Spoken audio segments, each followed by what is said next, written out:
आज की जो डिबेट है वो 2022 की तैयारियों पर है। वो कौन किसकी कितनी तैयारी है ये राजनीतिक दल अपनी अपनी करें, लेकिन एक बात साफ हो चली है कि उत्तर प्रदेश में जनता ने अपना मन लगभग बना लिया है कि 2022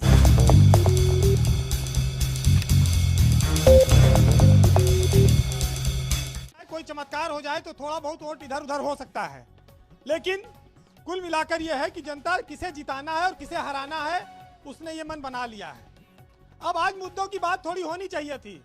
मुद्दों की बात इसलिए कि बीजेपी के पास देखिए मंदिर का मुद्दा तो समाप्त हो गया। अब हिंदू मुस्लिम के अलावा और कोई मुद्दा प्रमुखता से अभी दिखता नहीं है। ये सबका कहते थे सपा बसपा कांग्रेस सबका सफाया कर दो, इन्होंने नारा दिया था। अब वो सब मुद्दे इनके पास है नहीं है। सरकार तमाम सारे भ्रष्टाचार के आरोपों में घिरी है। इतना जरूर है कि दिल्ली के निर्देश के बाद सरकार और संगठन में तालमेल बनाने की भाजपा में कोशिश हो रही है और सरकार काफी हद तक झुकी है और संगठन को महत्व देने लगी है। अब आज ही बैठक हो रही है एमएलसी के लिए मुख्यमंत्री के आवास पर, तो मुख्यमंत्री भी अब संगठन को तवज्जो दे रहे हैं और उनसे जिला पंचायत अध्यक्षों के चुनाव में संगठन को भरपूर सहयोग प्रशासनिक मशीनरी का मिला है और यही वजह है कि 67 सीटों पे बीजेपी जीती। अब कल भी मैंने कहा था कि बीजेपी अगर 67 जिला पंचायत अध्यक्ष जितवा सकती है तो इस लिहाज से उसके 360 सीटें उसको जीतना चाहिए। अब पता नहीं वो जीत पाएगी, इस पर खुद भाजपा वाले भरोसा करेंगे कि नहीं। दूसरी बात यह है कि विकास के अगर मामले पर सरकार लड़ेगी तो सरकार के सामने चुनौती आज की तारीख में तो देखिए संजय सिंह बहुत बड़ी बन गए हैं, वो रोज भ्रष्टाचार की पोल खोल रहे हैं, तो तमाम जगह सरकार बड़ी घिर जाती है, उसको जवाब देते नहीं बनता है। अभी ताजा मामला उन्होंने बच्चों के लिए जो आईसीयू बनने थे और जो तीसरी लहर की तैयारी था वो घोटाला खोला, तो विपक्ष को एक तरह से संजय सिंह ने संजीवनी दे रखी है इस समय उत्तर प्रदेश में। और वो संजीवनी का जो पहाड़ है उसका सबसे बड़ा हिस्सा अगर किसी के खाते में आएगा तो समाजवादी पार्टी के खाते में आएगा, अखिलेश यादव के खाते में आएगा। ये पिछले दिनों मुलाकात हुई, मैं बार बार पूछा दीपक से तो कहने शिष्टाचार मुलाकात है। भाई ये कौन सा शिष्टाचार है जो अकेले अखिलेश यादव के साथ हो रहा है? कभी बहन जी से भी मिलो।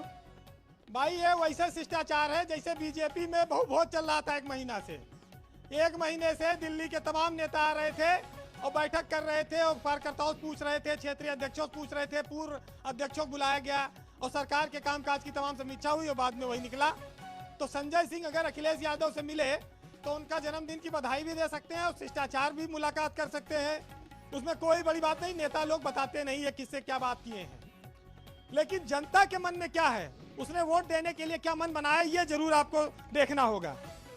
आज सबसे बड़ी बात यह है कि क्या हमारे समाज में जो ज्वलंत मुद्दे हैं, चाहे बेरोजगारी के हो, चाहे स्कूल फीस के हो, चाहे कोरोना काल में लोगों की मौत के हो, इस पर क्या चुनाव होंगे या हिंदू और मुसलमान पर चुनाव होंगे? जीवन के लिए क्या जरूरी है वो ज्यादा अहमियत रखता है पब्लिक के लिए, या ज्यादा ये महत्व रखता है कि मुसलमान को बीजेपी ठीक किए हुए है इसलिए मुसलमान अपने ना पाए बढ़ने ना पाए, उस पर चाहे अपना लाख नुकसान हो जाए। अगर इस सोच के साथ लोग वोट करेंगे तो हो सकता है कि परिणाम कुछ दूसरा आए। दूसरी सबसे बड़ी बात यह है कि बीजेपी बड़ी कट्टर पार्टी थी, बड़ी साफ सुथरी पार्टी थी, अलग दिखती थी, लेकिन इस जिला पंचायत अध्यक्ष के चुनाव ने शेर और बकरी दोनों को एक घाट पे पानी पिला दिया। जिन्हें जिला बदर किए थे उनको भी वोट डलवाने के लिए मजबूर होना पड़ा और उनसे भी हाथ जोड़े उन्होंने भी नहीं किए, और जो डालने आए थे वो बिना डाले लौट गए क्योंकि पड़ चुका था।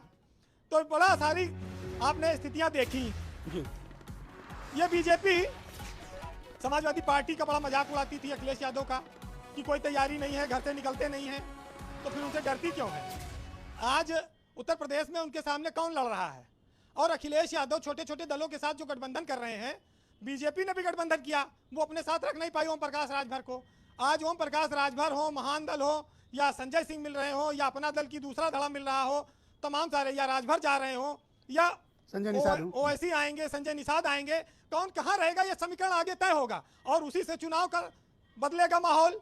लेकिन जनता ने मन बना लिया है किसे हराना है और किसे जिताना है। अच्छा, दूसरी बात ये कि बीजेपी तो चाहती है कि ढेर सारी पार्टियां लड़ें, वोट कटे, हम जीत जाएं। बंगाल में जो स्थितियां बनी थी ममता बनर्जी के खिलाफ, बीजेपी ने बनाई और विपक्ष ने जो समझदारी दिखाई, अगर उस तरह से लड़ेंगे तब तो एक बड़ी टक्कर दे पाएंगे। और अगर बिखर के लड़े, कांग्रेस अलग लड़ी, बसपा अलग लड़ी और समाजवादी पार्टी अलग लड़ी, छोटे छोटे, तो फिर सबका हश्र वही होगा, निर्दलियों वाली स्थिति आएगी।